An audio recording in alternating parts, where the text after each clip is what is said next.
Wah, wah, wah, berkah luar biasa skuad Garuda. Cyrus Margono dikabarkan ikut terbang ke Arab Saudi.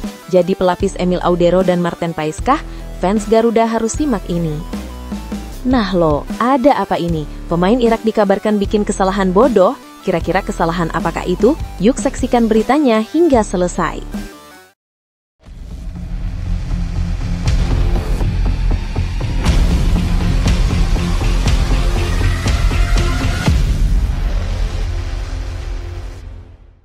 Mohon subscribe channel Timnasku Indonesia agar tidak ketinggalan informasi Timnas Indonesia. Emil Audero dan Maarten Paes bisa bermain di round 4, Cyrus Margono jadi solusi kiper Timnas Indonesia. Kabar baik tengah menyelimuti skuad Garuda jelang menjalani laga krusial di round 4 kualifikasi Piala Dunia 2026. Sebelumnya, publik sempat dibuat cemas lantaran dua kiper andalan Timnas Indonesia, Maarten Paes dan Emil Audero, diragukan tampil akibat kabar cedera yang mereka alami. Namun, kini muncul berita positif dari Ketua Badan Tim Nasional BTN PSSI, Sumarji, yang memastikan bahwa keduanya tidak mengalami cedera serius. Hal ini tentu menjadi angin segar bagi para pendukung Timnas, mengingat sektor penjaga gawang adalah salah satu kunci penting menghadapi lawan-lawan tangguh seperti Arab Saudi dan Irak. Dalam keterangannya, Sumarji menegaskan bahwa laporan medis terakhir tidak menunjukkan masalah berarti pada Audero maupun Paes. Artinya, kedua kiper diaspora tersebut tetap bisa bergabung dan berlatih bersama Timnas Indonesia untuk persiapan pertandingan di Grup B. Publik tentu berharap kembalinya dua nama ini bisa menambah rasa percaya diri pasukan Patrick Kluivert yang akan tampil perdana menghadapi Arab Saudi di King Abdullah Sports City Stadium Jeddah pada Kamis 9 Oktober 2025 dini hari WIB. Beberapa hari berselang, Indonesia kembali harus berhadapan dengan Irak di tempat yang sama pada Minggu 12 Oktober 2025 dini hari WIB. Meski begitu, Patrick Kluivert tentu tidak bisa hanya bergantung pada kabar baik ini semata. Dunia sepak bola selalu menyimpan ketidakpastian, terlebih soal kondisi fisik pemain. Cedera bisa datang kapan saja, begitu juga faktor kebugaran yang sering kali jadi penentu. Karena itu, meskipun Audero dan Paes dikabarkan siap, plan B tetap harus disiapkan. Dan disinilah nama Cyrus Margono mulai menjadi sorotan publik. Cyrus Margono, kiper berdarah Indonesia yang kini memperkuat klub Liga Kosovo KF Dugajini, telah menunjukkan perkembangan yang menjanjikan sejak resmi menjadi bagian dari Timnas pada Februari 2025. Dengan postur tinggi 191 cm, Cyrus dikenal cukup tangguh dalam duel udara, sebuah atribut penting untuk menghadapi lawan seperti Arab Saudi maupun Irak yang sering memanfaatkan bola-bola atas. Dari total 20 pertandingan yang ia mainkan di semua kompetisi, Cyrus hanya kebobolan 18 gol dan berhasil mencatat 7 kali clean sheet.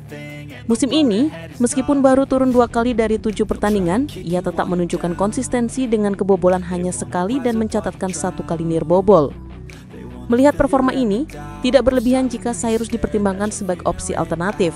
Meski memang belum pernah tampil dalam pertandingan resmi bersama Timnas Indonesia, pengalamannya di kompetisi Eropa bisa menjadi nilai tambah. Apalagi dalam laga-laga penting, mentalitas seorang kiper kerap menjadi faktor pembeda. Publik tentu penasaran apakah Kluivert berani memberikan kesempatan debut kepada Cyrus di babak yang sangat krusial ini. Selain itu, masih ada Hernando Ari Sutaryadi, kiper muda yang selalu tampil penuh semangat bersama Persebaya Surabaya. Hernando menjadi satu-satunya kiper yang sejak awal tidak ada isu cedera. Konsistensinya di L1 juga menjadikannya salah satu pilihan realistis andai Paes atau Audero kembali mengalami kendala. Dengan begitu, bisa dikatakan bahwa sektor penjaga gawang Timnas Indonesia saat ini punya kedalaman skuad yang cukup baik. Namun, tentu tidak ada salahnya jika Kluivert juga membuka opsi lebih luas dengan melirik nama-nama dari Super League Indonesia 2025-2026. Nama-nama seperti Nadeo Argawinata dan Cahya Supriyadi masih dianggap layak bersaing untuk masuk daftar panggil. Keduanya memiliki pengalaman dan jam terbang yang bisa menjadi tambahan kekuatan bila diperlukan. Dengan banyaknya opsi ini, pelatih punya keleluasaan lebih untuk menentukan strategi yang paling tepat. Kini, perhatian publik tertuju pada bagaimana Patrick Kluivert menyusun komposisi skuad terbaiknya. Pertanyaan yang muncul di benak banyak orang adalah, apakah ia akan tetap mengandalkan pengalaman Audero dan Paes sebagai kiper utama? Ataukah ia berani memberikan panggung kepada nama baru seperti Cyrus Margono untuk unjuk gigi di level internasional? Apapun keputusannya, Para pendukung timnas Indonesia tentu berharap para penjaga gawang ini bisa tampil maksimal, karena sektor inilah yang akan jadi benteng terakhir menghadapi gempuran lawan-lawan berat. Kabar baik soal pulihnya Paes dan Audero memang melegakan, tapi sekaligus menjadi pengingat bahwa sepak bola selalu butuh rencana cadangan. Karena itu, publik menunggu bagaimana strategi Patrick Kluivert dalam memaksimalkan potensi kiper-kiper Garuda. Jadi menurut kalian, apakah sudah saatnya Sairus Margono diberi kesempatan membela merah putih di laga besar ini? Atau tetap lebih aman mempercayakan gawang kepada Paes, Audero, atau Hernando? Silakan tuliskan pendapat kalian di kolom komentar.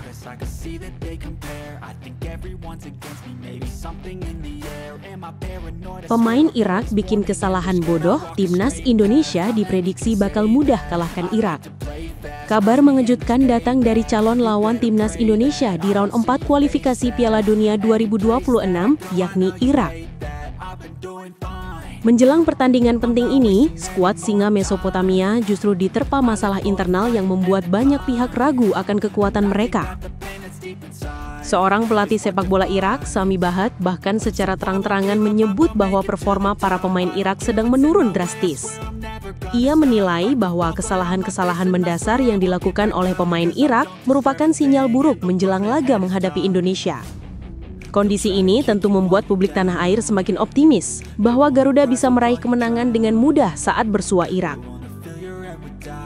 Salah satu contoh yang disorot adalah pertandingan antara Al-Shorta melawan Al-Gharafa.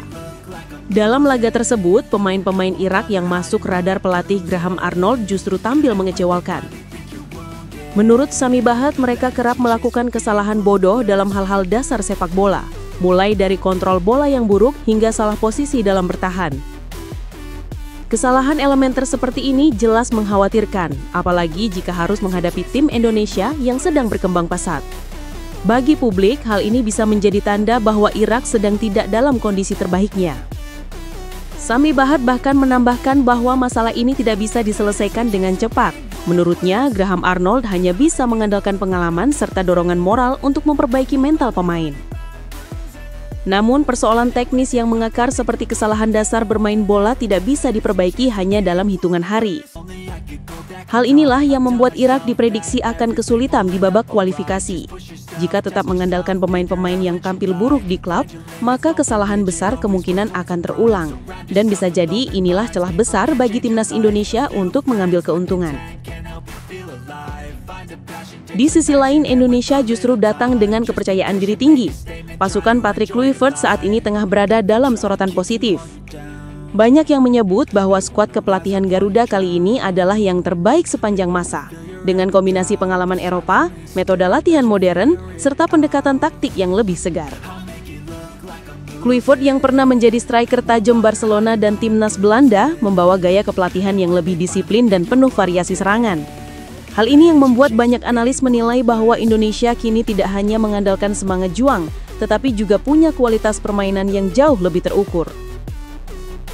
Dengan kehadiran Kluivert, para pemain Indonesia mengalami peningkatan signifikan dalam hal organisasi permainan. Lini belakang yang sebelumnya sering jadi sorotan kini lebih solid, lini tengah lebih kreatif, dan lini depan jauh lebih tajam. Apalagi dengan adanya sejumlah pemain diaspora yang memperkuat tim, Garuda kini tampil lebih seimbang.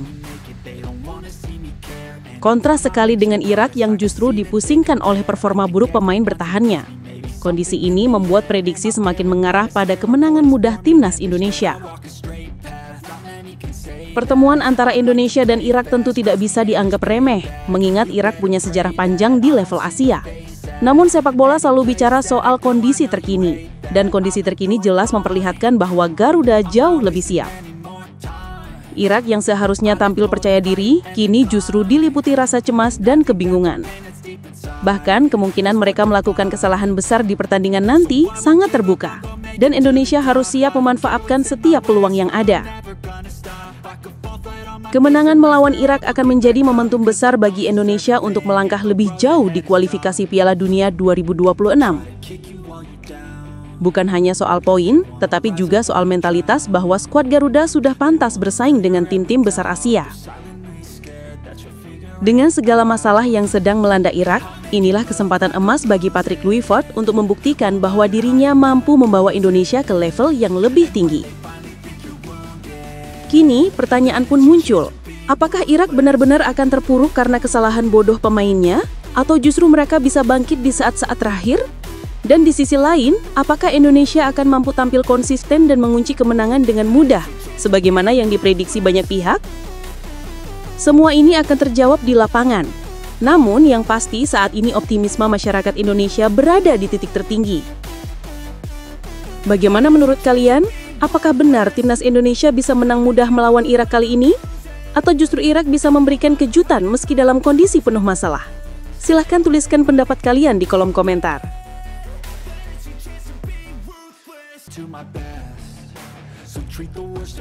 Datang lebih cepat ini jadwal keberangkatan pemain timnas Indonesia ke Arab Saudi.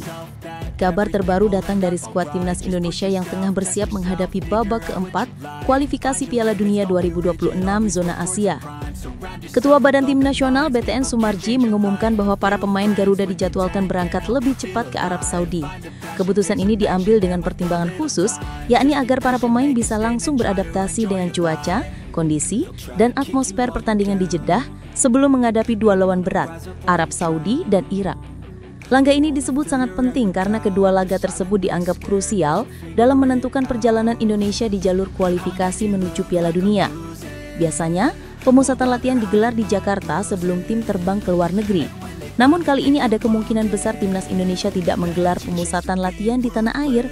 Alasan utamanya adalah banyaknya pemain diaspora yang berkarir di luar negeri. Jika mereka harus pulang ke Indonesia terlebih dahulu, lalu kembali terbang ke Arab Saudi, waktu akan habis di perjalanan dan tenaga juga lebih terkuras. Oleh karena itu, keputusan untuk langsung berkumpul di Jeddah dianggap lebih efektif sekaligus efisien demi menjaga kondisi fisik serta mental pemain. Jadwal keberangkatan para pemain pun diatur secara bertahap. Pemain yang bermain di Super League menjadi rombongan pertama yang akan bertolak pada tanggal 2 Oktober. Setelah itu, para pemain diaspora yang berkarir di Eropa akan menyusul secara bergelombang. Ada yang berangkat pada tanggal 3, 4, 5, hingga 6 Oktober. Menurut Sumarji, hal ini tak bisa dihindari karena padatnya jadwal kompetisi yang masih harus dijalani para pemain bersama klub masing-masing. Meski begitu, targetnya tetap sama, yakni skuad lengkap timnas Indonesia akan berkumpul pada 6 Oktober. Kepastian berkumpulnya skuad Garuda pada 6 Oktober menjadi momen penting menjelang laga melawan Arab Saudi yang akan berlangsung pada 8 Oktober waktu setempat. Artinya, hanya ada jeda 2 hari untuk melakukan persiapan bersama secara penuh.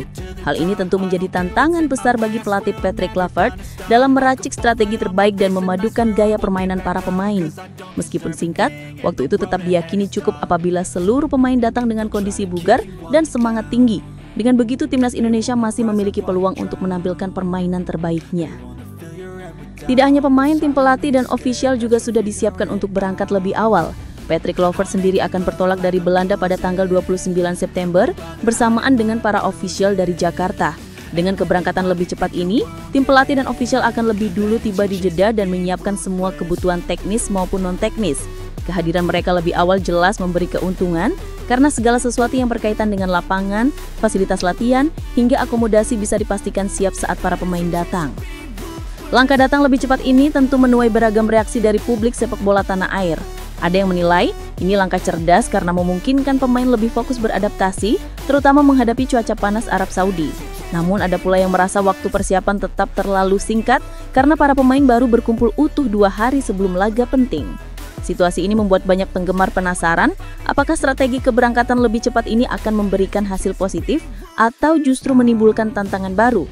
Dengan semua rencana yang sudah tersusun, para pemain timnas Indonesia kini hanya perlu menunjukkan kemampuan terbaik mereka di lapangan.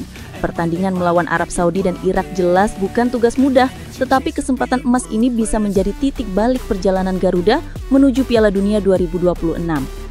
Bagaimana menurut Anda? Apakah keberangkatan lebih cepat ke Arab Saudi ini bisa menjadi kunci sukses timnas Indonesia di laga krusial nanti? Silakan tuliskan pendapat Anda di kolom komentar. Apakah langkah ini tepat atau ada strategi lain yang sebaiknya dilakukan skuad Garuda?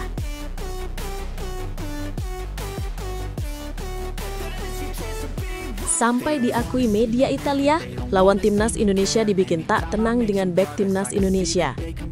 Jelang lanjutan kualifikasi Piala Dunia 2026 zona Asia di ronde 4, kabar dari skuad timnas Indonesia semakin menghangatkan suasana. Lawan-lawan berat seperti Arab Saudi dan Irak dipastikan tak bisa bernafas lega. Pasalnya, Garuda kini bukan hanya diperkuat oleh sederet pemain diaspora yang tampil konsisten di Eropa, tetapi juga dipimpin oleh tim kepelatihan terbaik sepanjang sejarah timnas Indonesia. Kehadiran Patrick Kluivert sebagai pelatih kepala menambah percaya diri, sekaligus mengangkat level permainan Indonesia ke standar yang lebih tinggi. Sosok yang pernah menjadi striker kelas dunia itu diyakini mampu meracik strategi jitu yang bisa membuat Arab Saudi maupun Irak kesulitan menghadapi Indonesia. Salah satu kunci kekuatan Garuda kali ini datang dari lini belakang. Bek tangguh Yaitses kembali mencuri perhatian usai tampil gemilang bersama Sassuolo di Serie A. Dalam laga melawan Udinese, Yaitses bermain penuh selama 90 menit dan sukses mencegah ketat pergerakan striker lawan. Perannya sangat vital hingga media Italia, Tutto Mercato Web, melayangkan pujian kepadanya. Mereka menilai Yaitses disiplin, fokus, serta mampu membatasi ruang gerak penyerang berbahaya lawan. Dengan performa seperti ini, Arab Saudi dan Irak jelas harus berhati-hati jika tidak ingin serangan mereka kandas di kaki sang kapten timnas Indonesia tersebut.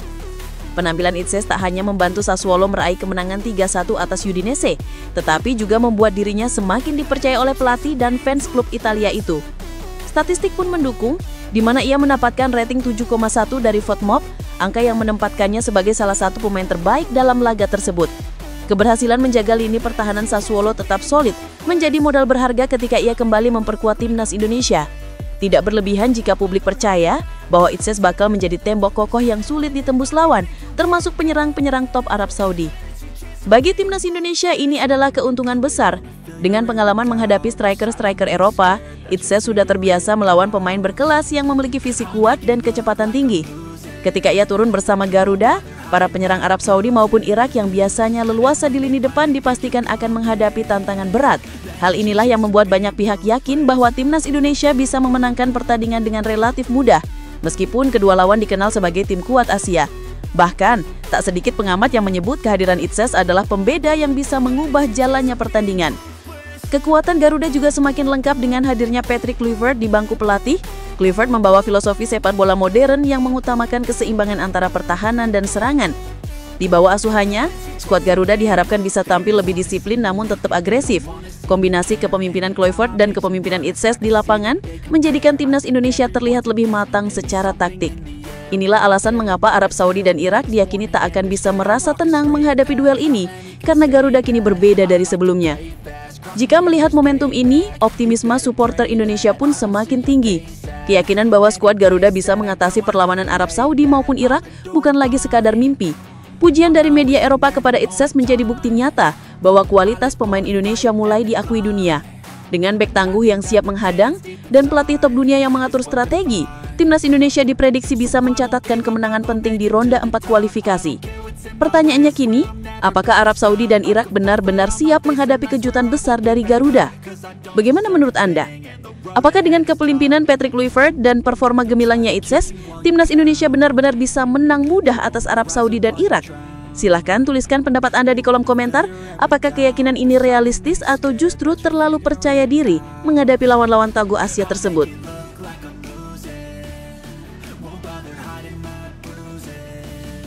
BRI Super League dibuat libur saat timnas Indonesia bermain di ronde keempat. Ambisi besar PSSI untuk membawa timnas Indonesia lolos ke Piala Dunia 2026 membuat segala upaya ditempuh, bahkan hingga mengorbankan kompetisi domestik.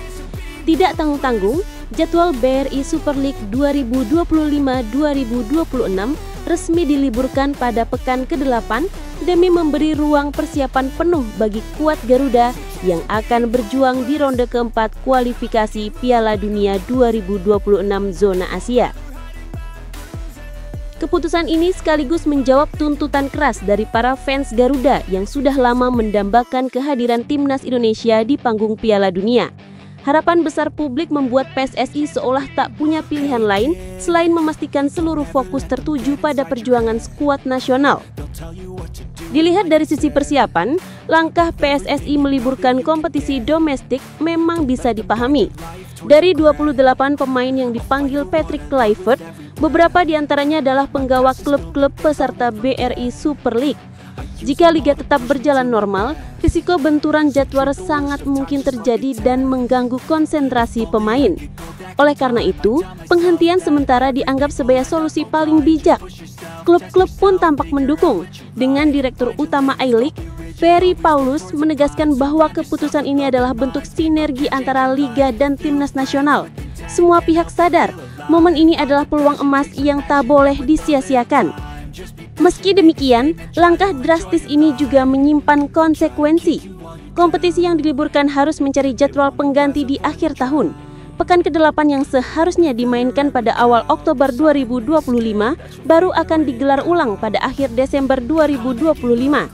Artinya, jadwal padat menanti para klub dan pemain di penghujung musim. Namun bagi PSSI, konsekuensi ini dianggap sepadan jika Timnas Indonesia benar-benar berhasil lolos ke Piala Dunia. Sebaliknya, bila Garuda gagal, keputusan meliburkan liga bisa menjadi bumerang yang mempermalukan wajah PSSI di mata publik. Selain menyiapkan jalur kompetisi, PSSI juga terus memperkuat tim dengan strategi naturalisasi pemain keturunan. Dukungan pemerintah bahkan DPR dilibatkan dalam proses ini, agar Timnas Indonesia memiliki skuad dengan kualitas setara tim-tim kuat Asia. Langkah naturalisasi ini memang sempat menuai pro dan kontra, tetapi di tengah ambisi besar lolos Piala Dunia, mayoritas publik tampaknya mulai menerima.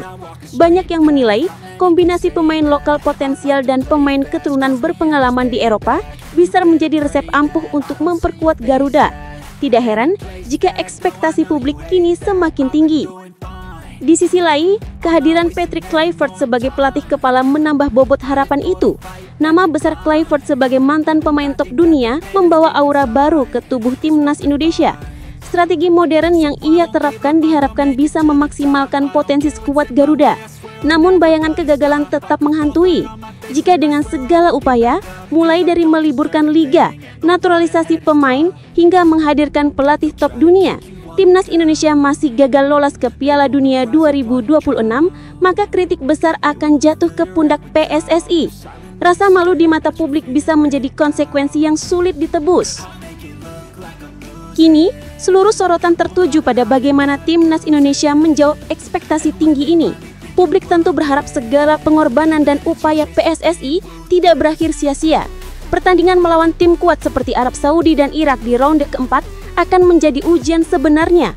Apakah langkah meliburkan liga, memperkuat tim dengan naturalisasi, dan menunjuk pelatih kelas dunia bisa membuahkan hasil nyata? Ataukah semua itu justru akan dianggap berlebihan bila Garuda kembali gagal? Bagaimana menurut Anda? Apakah langkah PSSI yang meliburkan kompetisi domestik dan mengerahkan segala cara ini sudah tepat demi memastikan Garuda tampil di Piala Dunia 2026? Silahkan tuliskan pendapat Anda di kolom komentar. Apakah ini bukti keseriusan atau justru tanda kepanikan dari PSSI?